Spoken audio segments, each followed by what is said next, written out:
They say power can corrupt, but in my neighborhood it came with a clipboard and a name tag. This is the story of how one woman ruled our community like a queen until the day she went after the wrong person. What she didn't know was that I had more than a backyard and a mailbox. I had the one thing she couldn't control, and I was ready to use it. Everyone in Rosewood Ridge knew Deborah Hastings. She wasn't just the president of the HOA, she was its self-appointed monarch. You couldn't plant a flower or hang a wind chime without her passive-aggressively reminding you of the community code in a hand-delivered envelope. I moved into Rosewood Ridge quietly, without much fanfare. A corner house, slightly dated but full of character. I liked the shade of the maple trees, the sound of distant lawnmowers, the slow peace of suburbia. At least until Deborah found out I was the new owner. Correction, she thought I wasn't the owner. It started with small things. A warning about my trash cans being out 5 minutes past pickup.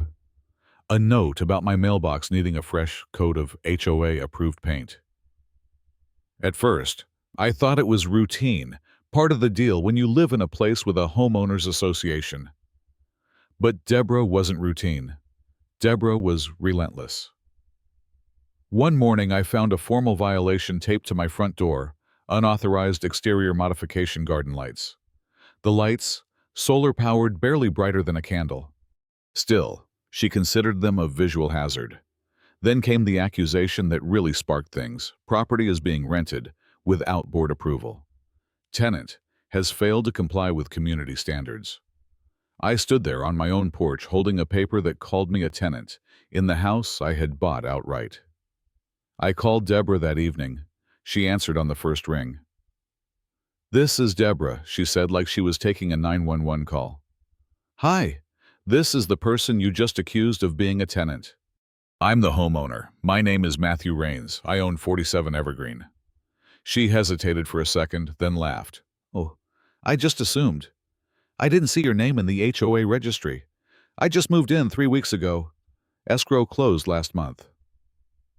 "Well, until I see proof of ownership, your violations stand." That was the moment I realized Deborah didn't care about facts. She cared about control. Most people would argue maybe lawyer up. I chose a different path.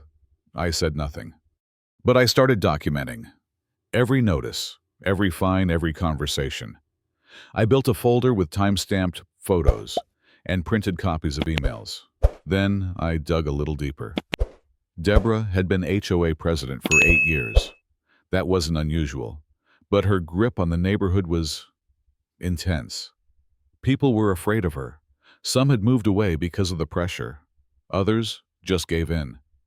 She'd forced a single mother to repaint her entire house because it was not neutral enough. She fined an elderly man $200 for placing a plastic goose on his porch.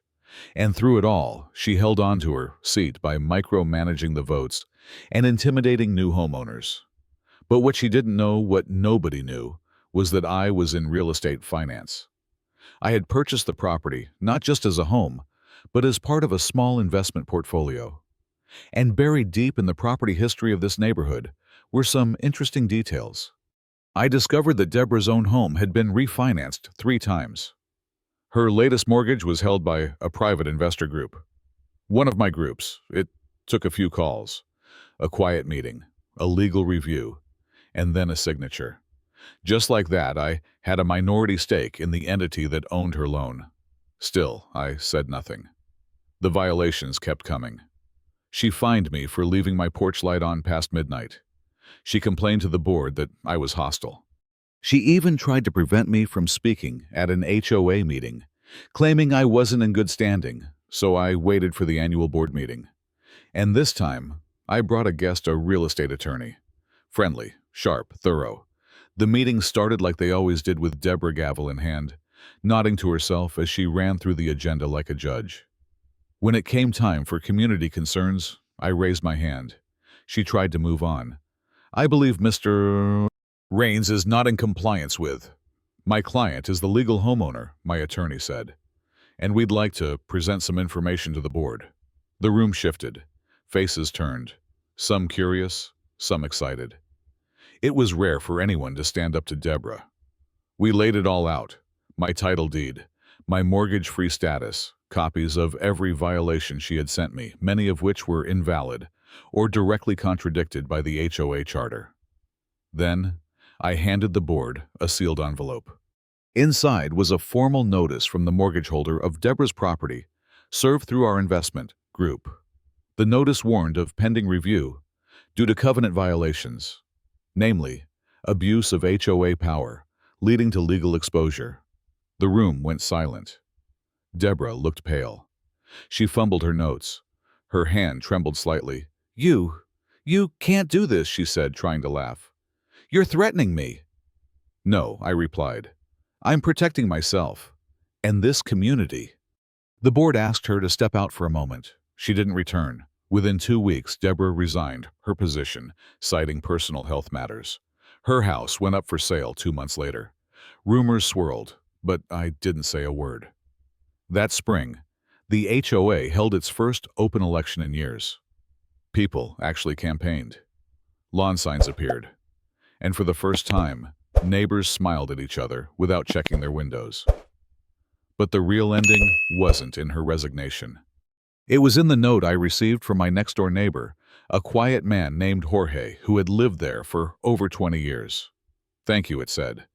"We stopped believing we had a say in this place. You reminded us we still do. Sometimes it's not about shouting louder.